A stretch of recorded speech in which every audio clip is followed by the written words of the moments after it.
Welcome to the Order Flow Trading Course, Lesson 14, Reading the Market with Order Flow. My name is Michael Valtos. I'm the founder of OrderFlows.com. First, let me go through a quick disclaimer. This presentation is for educational and informational purposes only and should not be considered a solicitation to buy or sell a futures contract or make any other type of investment decision. Futures trading contains substantial risk and is not for every investor. An investor could potentially lose all or more than the initial investment. Risk capital is money that can be lost without jeopardizing one's financial security or lifestyle. Only risk capital should be used for trading, and only those with sufficient risk capital should consider trading. Past performance is not necessarily indicative of future results. CFTC Rules 4.41 state, hypothetical or simulated performance results have certain limitations. Unlike an actual performance record, simulated results do not represent actual trading. Also, since the trades have not been executed, the results may have under or overcompensated for the impact, if any, of certain market factors, such as lack of liquidity. Simulated trading programs in general are also subject to the fact that they are designed with the benefit of hindsight. No representation is being made that any account will or is likely to achieve profit or losses similar to those shown. Okay, Lesson 14, Reading the Market with Order Flow. Earlier, I talked about how to read an order flow chart. Now I will discuss how to read the market with an order flow chart. Order flow chart is like an X-ray chart a doctor will look at to diagnose a patient and determine how to treat the patient. So, just imagine you go to the doctor, they take an X-ray. The doctor will look at the X-ray. He'll look inside your body to see, if there's anything he can see what's wrong with you. Just taking your pulse may not be enough. He wants to check your lungs and all that. So, an order flow chart sort of gives you that X-ray view into the market, as opposed to just looking at bars and trying to determine, were buyers or sellers, in control. Just because you see a bar closed higher than it opened, you're going to immediately think buyers were in control. But, sometimes it's not always the case. The truth about order flow is that the market is dynamic and in a constant state of fluctuation between buyers and sellers. Although order flow setups occur daily in the market, no two are exactly the same. It'd be much easier if every setup that occurred each time was textbook perfect, but we are often forced to deal with setups that push the borderline. What I mean is, they may look right, but they're not perfect. It's like you're never going to get two exact setups looking exactly the same. Numbers are going to be different. Volumes involved are going to be different. So if you're a serious order flow trader, you'll want to know when and where order flow works best. The information generated by the market is always giving the trader clues as to who is in control of the market. Once a trader becomes adept at reading the order flow as it happens, then the trader will be able to anticipate price movements. So, you have to learn the basics of order flow. Then once you have the basics down, you start to put it together. And, then you become a more complete trader. Sometimes you really, when you're a kid, right, you want to investigate everything. The markets are the same way. You sort of want to investigate what's going on and, understand it. Like when you're a kid, you see grass for the first time. You want to understand why it grows, how it grows. You're not necessarily going to build your life around it, but, once you understand how the basics things work, then you understand, the broader things. So, let's just jump into it. Consider a market that's selling off. In order for the trend to reverse from going down to going up, conditions have to change. So, in a downtrending market, sellers are in control generally. I say generally. Obviously, if the market's going down, sellers are pushing it down. There's going to be times when that's not necessarily the case. There just could be no support in the market. Not enough bidders, and the market is just drifting lower. I hate to use the term drifting lower, but there's not enough support. There are always buyers and sellers in the market, and sometimes there's just not enough buyers to support the market. So for a market to turn, buyers have to take control by coming into the market with sufficient quantities to overwhelm the sellers.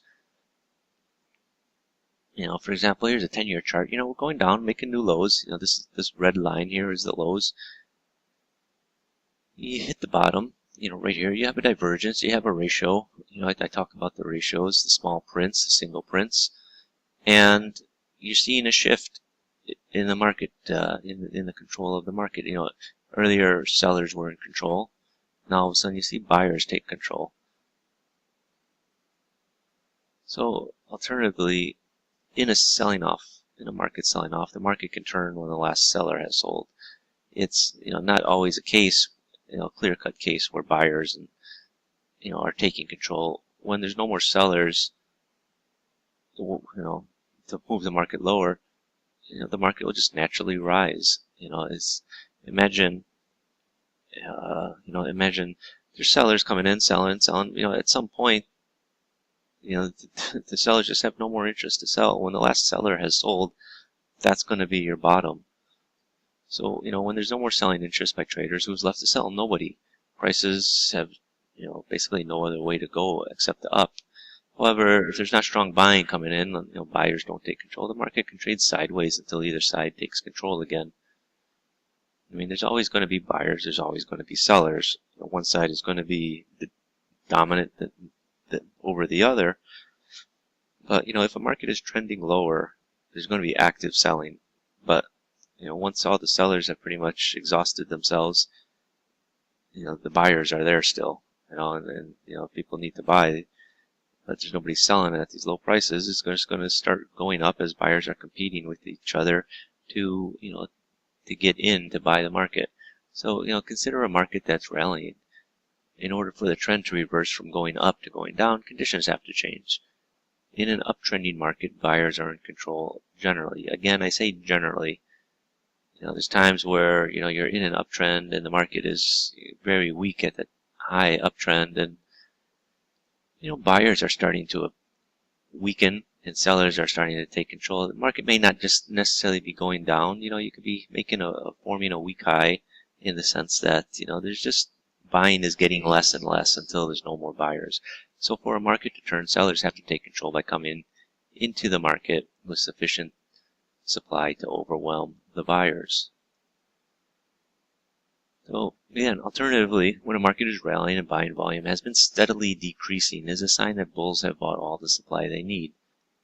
When there's no more buying to support the market, what do you think will happen? Well, if there's no more buying, if there's no more support in the market, what's going to happen? The market's going to drop. The market will start to move lower or sideways until one side shows their strength in the market again. So, just think of it. Everybody's rushing to buy as you're making new highs. Everyone thinks this is it. The market's going to go to the moon. But then, once people realize, hey, maybe the market's not going to the moon, either they stop buying for, they just don't think it's going up anymore, or, they've bought enough and they've got no more spare cash to buy anymore. Well, if they're not there to support the market, what's going to happen? The market's going to drop.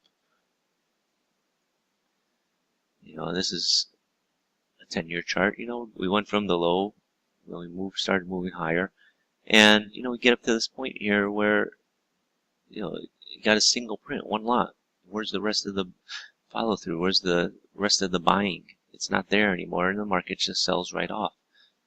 This is a case where literally the last buyer bought, and, there's just no more follow through, and the market sold off.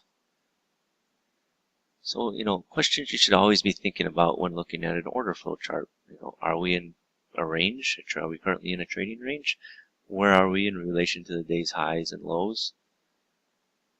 Is more trading happening on the bid or the offer? Is the market moving on aggressive buying, or is it moving on aggressive selling? What's happening in the market? Keep, thinking about what's happening in the market. People that follow indicators, they don't care what's going on in the market. They just say, I'm just sitting here waiting for this line to change from red to blue that I'm going to buy. Or I'm waiting for my blue arrow to kick in so I know how to buy. That's not trading. Other questions you should be asking, is price being rejected at current levels? Or, are the price levels with heavy volume? Are we getting to an area where the market is facilitating trade and we're putting in a lot of volume without moving? Is the volume heavy or light for the day? Is volume heavy or light for the bar? Is the delta positive or negative? Are we trading above or below the POC in the current bar? Or are we in relation to the POC in the previous bar? Well, it does seem like a lot to process. It really becomes second nature. Don't let it scare you. I said, you look at an order flows chart and you see a lot of numbers, and you tend to panic. But, just remember when you're younger, when you're learning how to drive a car, there was a lot to learn, but you mastered it. You're still alive, You haven't, you may have gotten a small fender bender, but, for the most part, you can drive well. And, some of it comes with experience, just putting in the hours driving.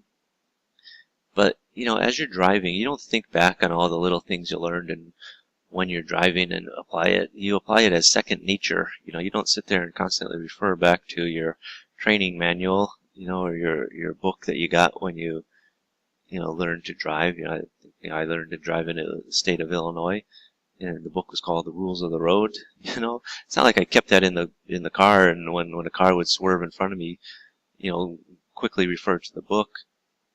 What to do when a car swerves in front of you. It becomes second nature to you. And, order flow is the same way. It will become second nature to you. Order flow comes down to common sense. It allows you to gauge the current state of supply and demand. Like I said, once things become second nature to you, things are really clear, and in a basic sense, it's common sense. So you're going to determine whether the market is being rejected by traders, whether the market is being accumulated or distributed, whether the market is being stopped with big buy volume by passive buyers, or big volume by passive sellers. If you get to a level and you see heavy volume on one side or the other, it's telling you there's passive buyers or passive sellers. All those things, once you see it enough, you can just tell at a glance. You don't need to sit there and analyze every single number. The facts are in front of you. Expert order flow traders anticipate what is coming based on their analysis of what is happening now. I should say now, not. My analysis is this, so I will do that. That's what you're always thinking. You say, okay, I see. It's where you are now. You're sort of basing it on just what happened preceding, and you're trying to anticipate what's going to happen. Like, Wayne Gretzky, probably one of the greatest hockey players of all time. And, he had this quote, "I skate to where the puck is going to be, not to where it's been." He anticipates where the puck is going to be. He's not stuck at where it just was. And, trading the markets are the same way. You're trying to anticipate where the next few ticks are going to be in the market. If it's going to move up or going to move down. That's when you want to get into the move. You don't want to get into the move after it's already happened. You're reading the order flow to see what's happening in the market as it's happening, to position yourself to take advantage of the move. Not wait to see the move happen and then get in. I often get asked if there are a set of rules I refer to when trading order flow. I reply by asking, when you drive, do you keep referring to a set of rules? Like I had mentioned earlier, you learn how to drive, and after a while it becomes second nature. You don't refer to rules when you're in a traffic jam or you're at a red light. It becomes your instinct. Trading should be like that. You make your best decisions based on your training and experience. That's what you do as an order flow trader. Unfortunately, it does take experience. I don't think it's going to take you 10,000 hours like some people say. My gosh, 10,000 hours is 5 years of your life. You say you're looking at the market 8 hours a day for 250 days. It's going to, how many years? I mean, you don't have years. Nobody wants to spend years, learning how to trade the markets. I mean, the best traders, they absorb what's going on in the market. They're able to put 2 and 2 together. They don't need to see something. If you have to look at a chart and see the same thing happen over and over 10,000 times before you get it, there's something wrong with you. I remember when I was on the floor, everyone back in the days of the trading floor at the CME, pretty much everyone started out as a runner. The natural progression is runner to phone clerk to, armed clerk in the pits, to filling paper, or, a member filling orders for your member house, or trading for yourself as a local in the pit. But, really, if you're if you start out there and you're a runner for more than 3 months, as bad as it sounds, people will start to think you're retarded. I mean, no offense to retarded people with mental disabilities, but a runner is a very basic job. If you can't pick up what's happening in the markets within 3 months, your career is severely stunted. In general, that's the way that people took it. I mean, if you read the book Market Wizard, you read the section on Tom Baldwin. It's a pretty short section, but he basically puts it well. He said he stood in the pit and he watched what was going on, and after a few months, he got it. If honestly, 10,000 hours, if you don't get it, after a certain amount of time, 1,000 hours or 2,000 hours, then you're probably not going to get it. As a parent, you want your kids to all play instruments, and I learned piano lessons. I took piano lessons as a child. Yeah, I could play the piano. I'm not good at it, but I was able to play the piano. I'm never going to be a master musician, pianist, but I could play the piano. It's like trading. If you train yourself, you should be able to do it. I'm not saying everyone's going to be take this course and all of a sudden be the best trader in the world. No, I mean the elite traders are a rare air, but to be a consistent winner, it's possible. Just as you could train your dog to do certain tricks, you could train yourself to do tricks. Only instead of tricks, you're teaching yourself how to trade.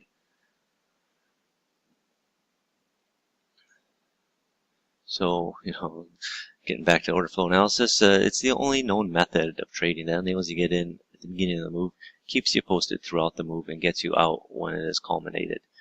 And people that trade with indicators think they've got the holy grail. It's not. Obviously, if it was so easy, the big banks, Goldman Sachs and etc., they would all just be running MACD or RSI indicators all day long and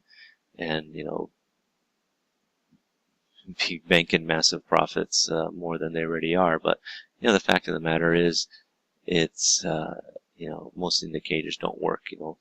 The majority of professional traders out there, they're able to read what's going on in the market and synthesize it. They're not just synthesizing, the market looks overbought because RSI is above this level, or hey, we crossed the zero line, it's time to sell. I spent a good 20 years on the institutional level, and I've never seen okay, I take that back. I've seen one institutional trader that even mentioned the word MACD or RSI, but other than that, these guys who walk around a trading floor at a bank, they're not looking at these charts full of indicators. They're not. So to think that someone could come into the market with a small amount of money, turn it into a big amount of money using indicators is a stretch of the imagination. So that said, let's jump into examples and learn how to read the market with order flow. Okay, what I'll show a before chart and an after chart. I'll just sort of talk through what's happening. So here's an E-mini chart. There'll be a different contracts, different ranges, and just sort of give you an idea that these same theories apply for different times and different types of charts or different commodities. So what do you have going on here? Your market's starting to rally up. Okay, you've got a ratio here. You've got a ratio here. The blue numbers, a single print here, a ratio bounds low, indicating some stopping volume. Then the market is just it's going up, but you have a negative delta here. Here you have a negative delta. It's sort of sandwiched in between these two with positive deltas. Then you get up here at the high, and you got a big negative delta. What's that telling you? Okay, where's the follow through? When you're coming up, and it looks like price is being rejected down here with with the ratios, but the delta is slowing down. You do get a final pop up here, then you hit the high and you get a big negative delta. Why isn't the market following through? That's the question you should be asking. As the market is rallying and you're getting bullish signals here, but then it just goes flat on you, goes sideways. So be careful. I said you get up near the high and you hit the high, of a move. It doesn't necessarily have to be the high of the day. It can be the high of a move. And you get a negative delta coming in, a strong one. Okay. If you're long, you might want to consider getting out. If you're not in a position, you might want to think about getting short, depending on what happens, shortly thereafter. But, if you're long, be wary. The move higher may not be continuing. You're seeing a slowing down of the buying with a smaller delta. Then you see more selling come in with the big negative delta.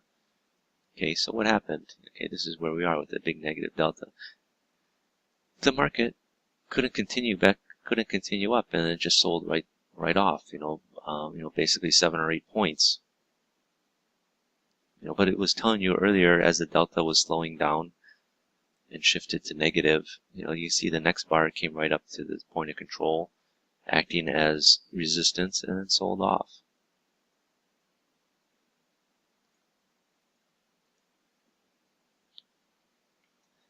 Okay, so this next chart is, again, it's the E-minis, and what do you see? The market came down, hit this low.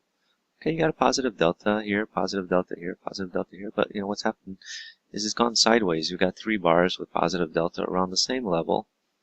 What's interesting is, okay, here you have this single print, but you know what? We came back up through it. Here you have 2 buying imbalances, at the high end of the bar. The delta is still fairly negative, but there was some buying earlier causing you to have these buying imbalances. So keep that in the back of your head. Looking at the point of controls, we're sort of lined up, going sideways. The point of control on this bar is a little negative.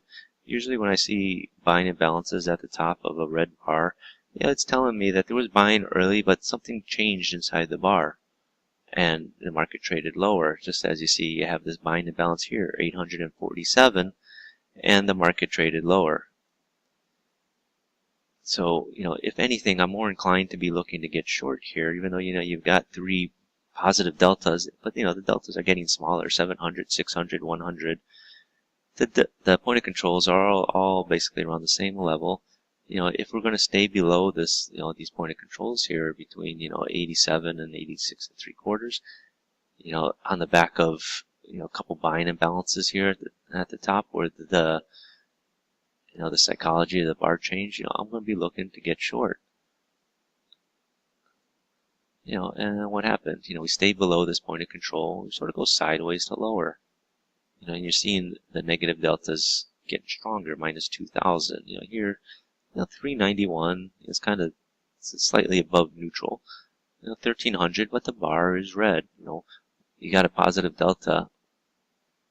You expect the bar to be green, not red. There's no follow through. Then you get this doji candlestick where there's no ratio. For me, I tend to view doji candlesticks as kind of neutral in terms of order flow. That's why I don't publish a number above or below. Then you see that the delta is building up again, minus 600, and in this bar it's minus 1,800, and the market's going lower.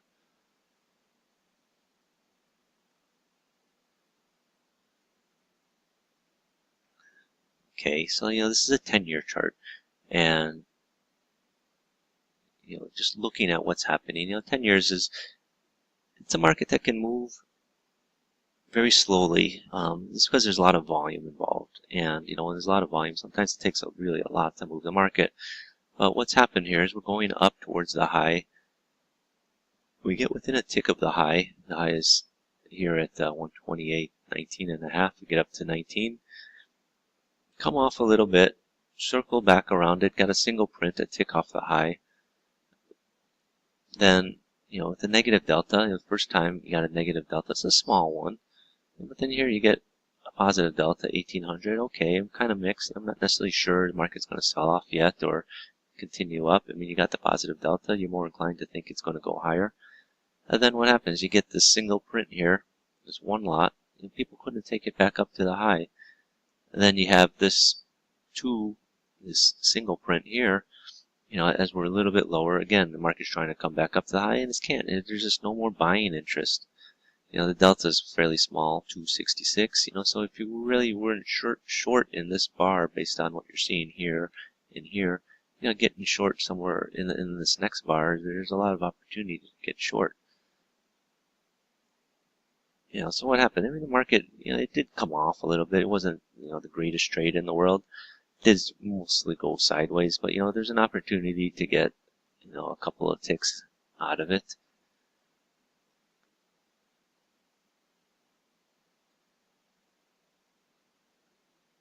Okay, this is a 10-year chart. Again, it's a chart that, 10 years trade a lot of volume. This is, gives you an idea of the type of volume. This is 2 in the morning Chicago time. So this is around the European Open. And what happens? We're stair stepping our way up, new highs, over, 2.5 hour period. And what happens? You get up to the high, you get a small delta. Before on the way up, you're getting strong positive delta, 4,000, 2,000, 5,000, 4,000. You get up right at the high, you got a red candlestick, you got a positive delta of only 163, and you got a single print up here. You got a ratio that you like, indicating that the buying has dried up in here. We're at the high. If we're going to go higher, why don't we have still strong deltas that you had earlier? At least a couple thousand. 163 is nothing on a market that's trading 10,000. Pretty much in each bar. So what happened? You see, selling came in the next bar. This is the high that we made. It's got a very small delta. So if you're not necessarily convinced that this is the high, watching what happens in the next bar, boom, you get a big, strong negative delta. Whereas before on the way up, you're seeing, 3, 4, 5,000. Now on the way down, you should be seeing 3, 4, 5,000 in the selling side, and you're seeing that. So if you're not short based on what you see here, definitely in this bar, what you're seeing here, you should be getting short. And so it went from 31 down to, well, this chart goes down to 26. But again, you're making your move down, and you're seeing the deltas being strongly negative. 3,000, 3,000, 5,000, 5,000.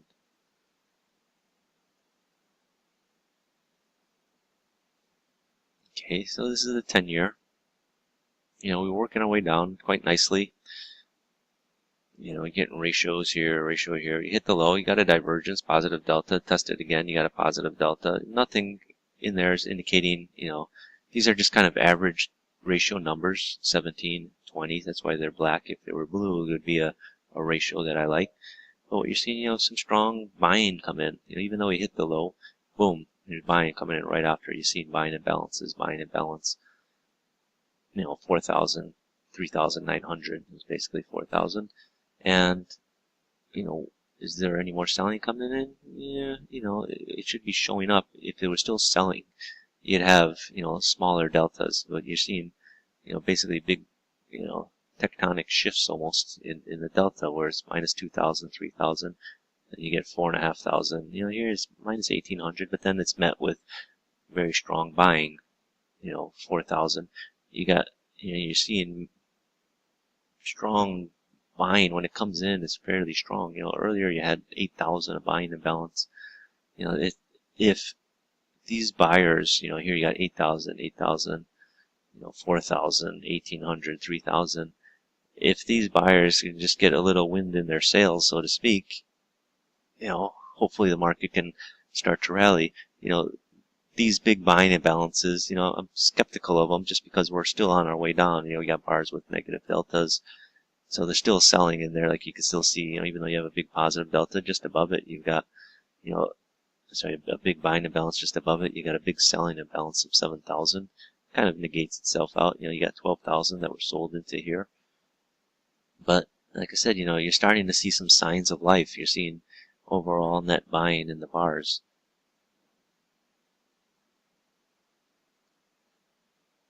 And what happened? The market did squirt up a bit. It wasn't like the greatest move in the world where it moved, 2 basis points or anything. But, it was a nice move up. This was the last bar there where you have this buying imbalance, 3,136. You see it here, it went bid. Again, you're seeing buying imbalances right around that same level. And then the markets, just, it gives you an opportunity to get, get a nice little winner there. Okay, this is a E-mini chart, and here you have a divergence. So this is the high, and what happens? We've hit a high earlier, but it's got a delta of 2. Okay, which is incredibly small. I mean, small would be 0, I guess, but there's not much difference between 2 and 0. And what happens is you see some selling come in. Negative delta. Here you got a ratio, but then it sort of slows down again. Buying takes over. We pop up again to this high level, but then the selling comes in. Now what you're seeing is a little bit different here. Is immediately after it, you've got a selling imbalance, and even in this bar, you see the aggressive selling, 376, 1068. Then in the bar following it, you've got you got a single print here. You've got a selling imbalance. Earlier here, you didn't necessarily have much, and it's just said things were evenly distributed as far as buying and selling, right? You got a delta of 2. In the next bar, even though it's got a strong negative delta, it was met with some support down here. Whereas here, you got the selling imbalances where it's really stronger selling, it's more aggressive selling. So, even though you have a strong negative delta, yeah, I do like getting short off of this, but, in here it's a little bit, makes the argument much clearer, I think. Here we just sort of went sideways. So, I said I'm more inclined to be getting short off of this setup here where you have a divergence and immediately following it, you've got a ratio. I do like that you have the selling imbalances in there. You don't necessarily have it the first time.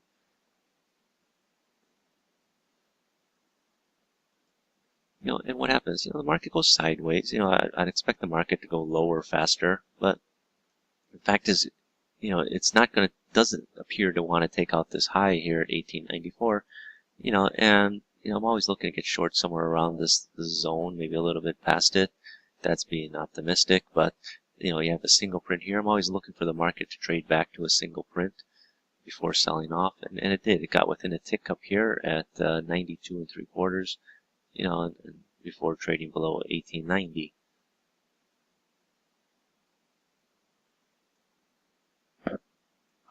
Okay, again, here's a mini chart, and what's happening? We're going sideways to a little bit of a pop-up. We got a big buying imbalance here. 2,000. That's a pretty nice sized chunk there, but then what happens? We get up here to 1900 almost, 1899.75. And you've got a ratio, a ratio bounds low, indicating some heavy stopping volume up here. It's slightly higher than this high that we hit earlier at 99 and a half. It's a tick through it. It's on the back of this buying imbalance, and you're thinking, okay, if you're not looking at this bar here at 1230, at 1224, you're thinking, hey, this could be the start. We could be really looking to move out of it, but then it comes right up here and stops with this heavy volume right at the top of the bar. After this period where we're sort of going sideways, you're thinking, hey, this area in here at 96 and a half, is probably going to be my support where you got these point of controls sort of lined up. This other one here just after it, you get a single print here, you've got a strong buying imbalance, but you hit this area here, this bar at 1230, where the market just stops and drops, and it drops right down through this area of this buying imbalance. And you should be asking yourself, if you're long in here, you better be very careful, on holding that long. Like I said, there was a couple signs in here that, hey, maybe we could start to move up, but then as soon as you hit this wall up here, so to speak, this 1228, and we can't really get past it, and the market turns around, and the bar ends up negative. So what happens? The market just sells immediately off of it. It's the stopping volume up here. This ratio bounds low. That's why I have these numbers drawn, not drawn, printed. And, if it's a ratio that I like, it's going to be blue. If it's just an average number, it'll be black. Then what happens? You can see, the market sold off quite nicely. You see the selling come in. So, if you weren't necessarily convinced that this was the end here, when you see this next bar with a strong negative delta, you should be getting short, especially if you're long. Get out. If you don't necessarily need to get short right away, but, get out, reassess it. I think it's a good sell based on this ratio here and the heavy volume here. You get short at 94, you take it down 4 or 5 points. Now, I'm not talking 4 or 5 ticks. I'm talking, from 94, 95 down to 90, 91. Within, 30 minutes. That's a nice trade. It never went back up here, never went against you.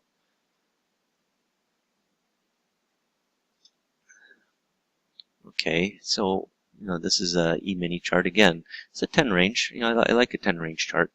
It's finding a type of chart that you like to trade is a bit like Goldilocks, going in the bear's house trying to find, a bed that's comfortable to sleep in. Sometimes, a 10 range chart is just nice. There's going to be times when the market's slow and a 10 range chart is very difficult to trade. But in general, I like a 10 range chart. I use 10 range. I use 5 range as well. It depends on the speed of the market. So, this is a 10 range chart. And what do you have here? The market had come up to this high, sort of stopped up here, going sideways. You got a negative delta. You're thinking, okay, well, maybe this high isn't going to hold, and the market will start to sell off. You got the negative delta, and then it stops here and turns around. You got a negative delta, strong one, then you got a negative delta, fairly strong, positive in the other direction. You have a ratio. Then what you have in this bar here at 11, you got a couple of things. One, you have this buying imbalance, stacked buying imbalance at the top of the bar, and at the bottom you have a selling imbalance. And it's giving you a ratio telling you there's a lot of, there's heavy volume down here. Take it into context with what just happened. You got a ratio, a small print here, and again you got a ratio bounds low, which is also indicating, some heavy volume down here. So, if you saw this high and you notice the market sort of reacted off it, now you're starting to see it rev up again, with the aggressive buying. There's some strong selling down here that is, even though it's strong selling, it's an imbalance. The market turned, and, it's a selling imbalance on the low. People talk about traders being trapped. To me, these guys they're sort of stuck.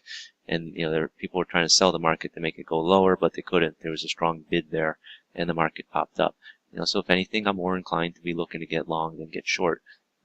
Earlier I thought maybe it'd be, with this high, it's kind of weak with the delta, then the strong selling came in. Then I see this next bar, you have a small print here, a fairly strong delta of 1500. But then you're seeing these imbalanced structures in this bar. It's time to get long. And what happens? The market squirts up.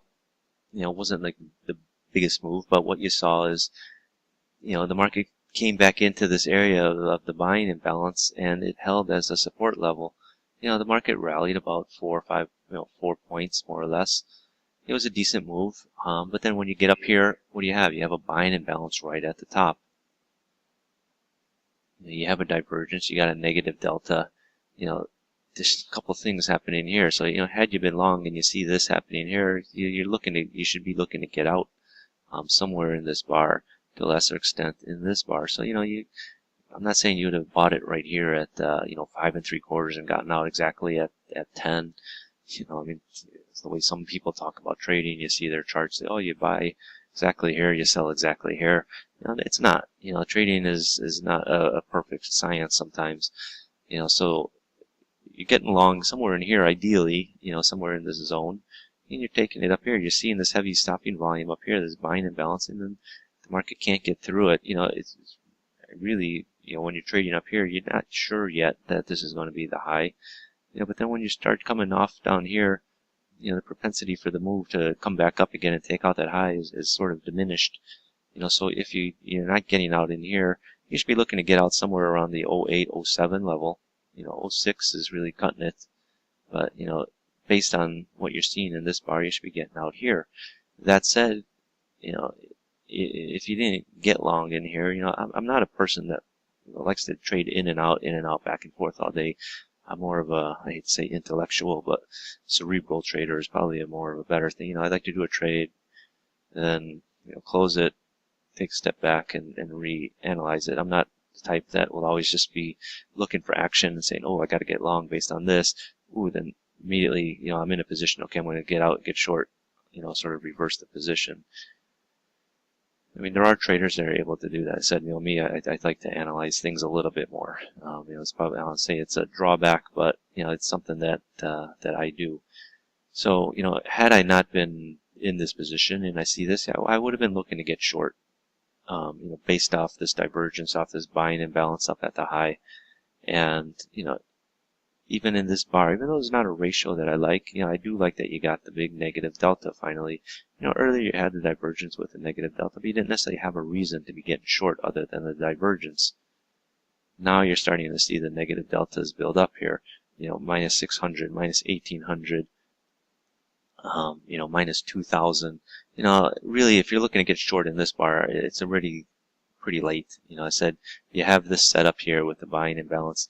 You should be looking to be getting short somewhere around the 7.5, 8, rather than at 5 or 4.5. You're giving up most of the trade. You're giving up quite a bit of profit potential. So you should be able to after a while you'll start to analyze the charts, and you'll pick up things as they're happening, and your entries should get better rather than I'll say getting worse, but being slower on your entries. So what happened? Like I said, if you're getting in down here, it's a little bit late. Really the ideal place is to be getting short somewhere in this bar, at the 07, 07.5, 08 level. And where'd it go? It went down to, below 1901.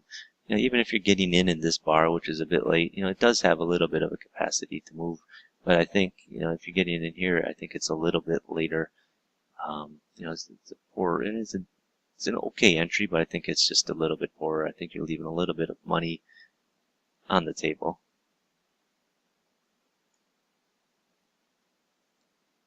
Okay, again, this is an E-mini chart, and just reading what's happening here.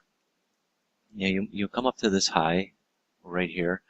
You still got a positive delta, so it's slightly less than the delta before, but you may not necessarily be convinced yet that this is going to be, the end of the move, that the move is going to be over. So you're waiting for the next bar to see what develops, and you got a ratio here, a single print, okay, and a negative delta. That's the first sign. Then you have a ratio here, sort of some heavy volume, stopping volume. You should really be looking already in here to want to be getting short. Here you have a single print. And so you got 3 in a row. Now you got 4 in a row with this other single print. I mean, what more do you need from the market to tell you, hit you in the head, say, hey, sell me, so, get short. You got, this 3 in a row, then you come back and you rally right up towards, this single print here. It's above this point of control. You should be looking to get short somewhere in here around this 69 level. At worst, somewhere around the 69 level, but, off the back of these two, you should be fairly confident in getting short somewhere in this bar, especially as the delta has picked up. But, sometimes it's not easy to see that sometimes, and sometimes people wait for confirmation, and, in the end, waiting for confirmation sometimes will, trip you up, and, you'll miss trades. But, I said, there's nothing wrong with waiting for confirmation. It does affect your bottom line because sometimes you'll miss trades just waiting for that confirmation that never comes. But that said, if you're getting short, even in this bar here, say call it 68, 68.5, and what's happened. Watch what happens in the next chart. We do sort of go sideways, but sideways to lower. So even I think really you should have been getting short somewhere, above 69. But if you're getting short at 68.5, 68, it does give you, it moves lower. It's not like the big move that I like to see very fast. It's going sideways to lower. Usually when it goes sideways to lower, it's just telling me the market is sort of lost its steam. Earlier, starting the move is pretty dramatic. Then, you get in here, and then you start to go sideways. That's why I say you should be able to read it. Hopefully you can pick it up a little sooner, and you're looking to get short around the 70.5 level as opposed to the 68 level. I said if you're short at 70.5, you could have easily gotten 5 points out of it, more or less. But getting short at 68.5, once you start going sideways here, you're only getting maybe a point, 2 points out of it, a point and a half out of it. But, it's something that will happen, with your trading. Over time, you'll get better and better at it. You don't expect everyone to just sort of come in and start, putting up winners left and right. It takes some time to understand it. And that's why this course was developed, to sort of help you, go through a lot of the setups, teach you how to read the order flow. Okay, so what do you have here? This is the E-minis. We're sort of going sideways, and we start putting in a rally, going up and up and up. Positive deltas building up, 123, 459, 445. You get up to this swing high. You have a ratio here, 38, indicating a small print. And what happens? You get a sell-in imbalance right at the bottom of the bar. Now, me, the way I am as a trader, I'm more wired. I'm more inclined to want to get short somewhere near a high, a swing high, a high of day, as opposed to get short at the low. I find the market's got more capacity to move lower when we're trading higher, as opposed to move lower and keep moving lower all day long. I mean, don't get me wrong, there are days when, it's just a one-way street, and, trying to pick an area to buy, I'm going to get, take a few punches. If you just think, well, if you just sold, the day the market closes down 3%, thinking, oh, if I just sold instead of being an idiot and trying to buy, well, those days where you're down 3-4% are more rare than days you're trading in ranges. I'm not going to say I'm a contra trader or anything like that, but, I'm looking for areas where I think, the market's going to turn based on supply and demand. I mean, there are arguments to be made that when you're trading at a low, supply is, overwhelming the buyers, and it could be that way all day long. That's up to you, whether you want to sell near lows or near highs. For me, I prefer to sell it after market has rallied and I see an imbalance. So what happens? You got your imbalance here. Again, you have the ratio, right? You saw here 38. Okay, it's telling you, buying has dried up at the top of that bar. So what happened? The next bar is you get another ratio. You get a single print of 3. The market did trace back through the selling imbalance. Okay, that's fair enough. Sometimes, the market is going to overshoot it. Like I said, you're trading, you have your imbalance here at 81 3/4. And all of a sudden, next thing you know, you're trading 80. It's going to snap back, and sometimes it snaps back, through that area. Now for the next 2 bars, we sort of go sideways. We make another run up at this single print, which you often do. I often talk about single prints as being support or resistance. And, first time you have the single print, second time you got a larger number, 500 lots traded there. And then the market sold off. The fact that we couldn't get above the single print to me is, usually a sign that, that there's, here you can say there's more buying, but couldn't get through it. Usually though I see a single print or small prints as support or resistance. I mean, if we got past this single print, the next level I'd be looking at is this point of control here, and then this small print up on top. But the fact is, we didn't get past this single print. We came up to it and then sold off.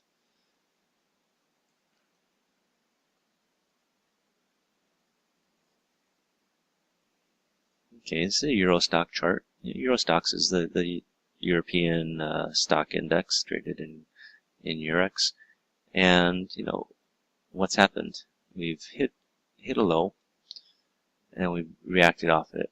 What happened? We come up here to, the 30.01 level, and you get the point of control right at the top.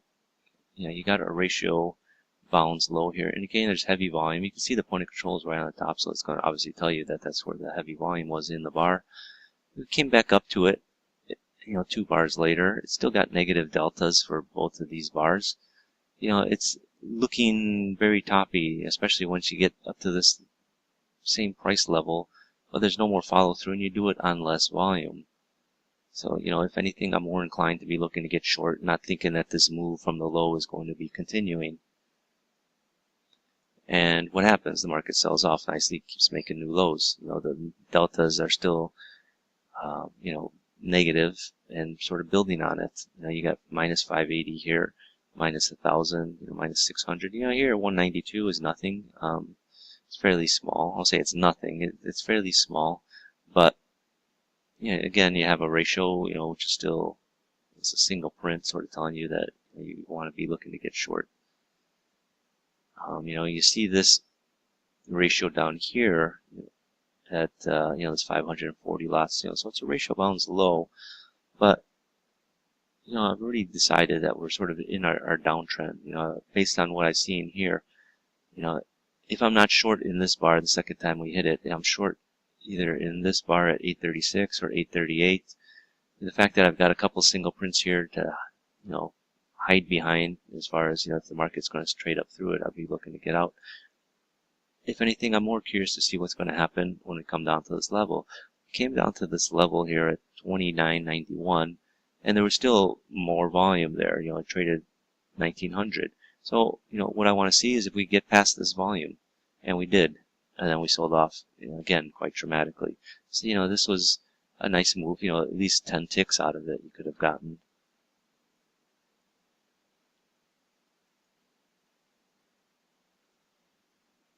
Okay, the Euro stock again, this is sort of a continuation of that move from earlier.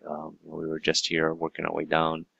Then, what happens is we get down here at the low. Now you have a divergence, and you got a big, strong positive delta, 1100. You have a single print here of 8 lots. It's giving you a ratio of 32.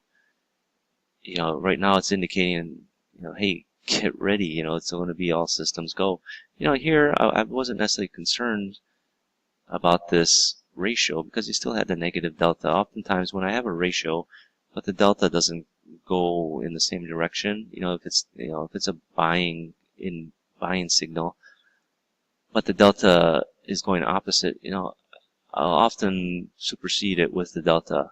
I'll look for the delta to reaffirm itself, show its strength a little bit later. It may not show it immediately, but if we're going to come back down, I'm going to look for that delta to reaffirm itself and continue in that direction. But, so it came down to the low, negative delta, slightly, strong negative delta, only the low minus 2100. But then the next bar, there's negative delta, but it's still kind of a little bit lesser than what you had the bar before, 2100. Now it's only 973. Then you see the shift in supply and demand. Now you're seeing demand pick up. You got a couple of imbalances here, which sort of go contrary to these selling imbalances. But what you're seeing is a big shift in the delta. You're seeing demand start to take over. So, if you're not yet convinced here, okay, let's wait to see the next bar, but, even getting along, off of this, your stop is just right below this low. So, you only got a 5-tick stop, but where's your profit potential? It's back up here to where we were earlier, around 29.99, 3,000. And so what happens? So, this is that low that we were just looking at here, where you have the divergence, you got the ratio. I said, if you weren't convinced, wait till the next bar for confirmation. And you got it. You've got a positive delta, you've got a single print, 2 lots, you got a nice ratio. And what happens? You get a chance, you could buy it, or, anywhere below 29.90. You could buy 29.89, 29.88, 87. And then the market trades right back up to 3,000. So it's given you a nice opportunity. I mean, if anything, you'd probably be a little bit hesitant with these ratios here. You've got a single print here and you got a small print, but this is a little bit stronger than what you're seeing. I'm not necessarily concerned with this single print here because it still has a positive delta, and then the bar behind it, or bar after it's got a positive delta. This one sort of throws a spanner in the work, but you're already in the money. I'm willing to give it the benefit of the doubt to continue up.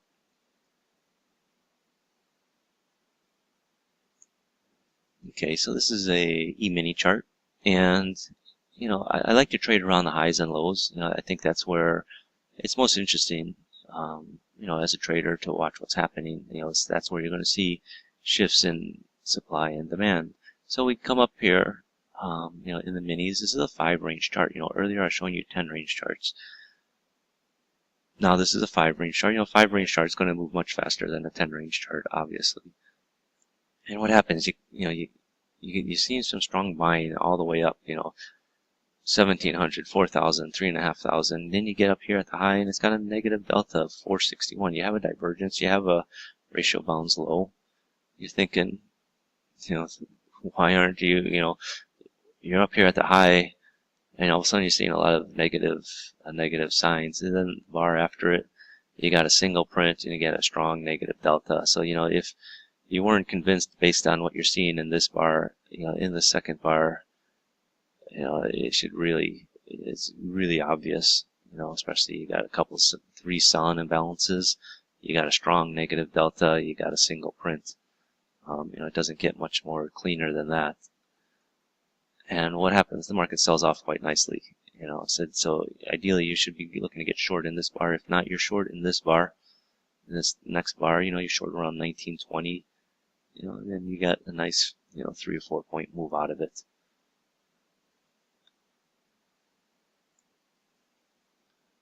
Okay, this is the E-mini chart again. And this is one I threw this in there because it's it's one of those things. It's a little bit tricky sometimes if you're sort of in a range. For me, I sort of consider this in a range actually, where you get these point of control sort of lining up. You got this buying imbalance here. I'm looking for it to be support. I don't necessarily like it that we're sort of in this range, and you got this buying imbalance, stack buying imbalance right after you have this ratio here of 0.29. So you got heavy volume here. But what's happened is it's given you a chance to get in here, and it's one of those. It's borderline. This was a trade that I took actually. This was our swing low, and we started coming off of it, and I do know that we stopped up here with this heavy volume, but then we had the buying imbalance here. Like I said, it's a couple points off of our low, but I know I'm staring at this volume here, so I'm a little bit hesitant. But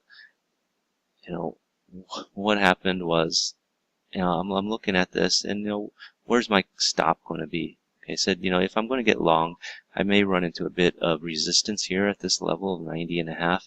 But if I'm getting long in here around 89.5,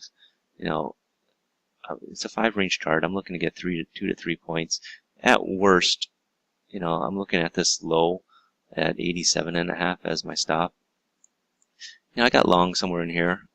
I forgot the exact price. I think it was probably around 89. But then when I saw, this buying imbalance up here, then I was fairly confident because I wanted to see what's going to happen as we're coming back up in there, rather than just sort of go back and forth. When you see this big buying imbalance, 3,000 in the E-minis on a 5-range chart, this is a level for me that's very important. It's something above 2,500. It's telling me, really buyers are being super aggressive and going to take the market higher. And, it did. It popped right up. It's popped right up nicely. I only got 2 points. I figured, I could risk 2 points as my stop down here, and get a 1-to-1 trade. Everyone talks about, you got to have, 4-to-1 reward to risk ratio. It's, if you're going to have a high risk to reward ratio, you're going to have more losers. And what would you rather have, more losers or more consistent winners? Would you rather win 60% of your trades but at 1-to-1, or would you rather win 20% of your trades at 4-to-1? So this was that big buying imbalance that we're seeing earlier here, this 3,323. The market did, spend a little bit of time, before it again popped up, a few more points. I think I got 2 points out of this move. But it's just one of those things, sometimes it does get a little tricky. I mean, everything is not textbook example. I said you got this buying imbalance right off the low, but you have this staring at you in the face. I said I was really looking if we could get past this, this area here where we have the, the point of control sort of acting as resistance. I mean, we got past it here, but you got past it, but then you hit a big selling imbalance, and not selling imbalance, big stopping volume. And the market came off a little bit, but then the buyers reappeared. I mean, 164.95, 114, even to a lesser extent, this 108. It's not very, very strong, but earlier you had 700. You're not looking at volumes of, 1,300, 300. Even these selling imbalances are 200s. Here you got selling imbalances of 400s. you got to take what the market's giving you. What you saw was the market got stopped here, dropped off, but the buyers came right back in to try and push it higher. We hit this level again. The buyers got super aggressive to get it through this level. That's why the market popped up.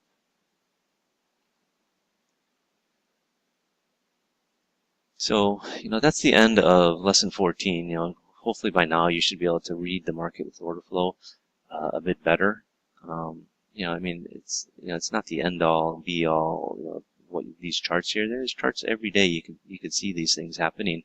In the next lesson, I'll start to explain the order flow setups that you can look for every day to trade around. Like I said, you could read the order flow as it's happening, but you should have a group of setups. Something to base your what you're going to look for in the market, base your trading around. So thank you. That's the end of lesson 14.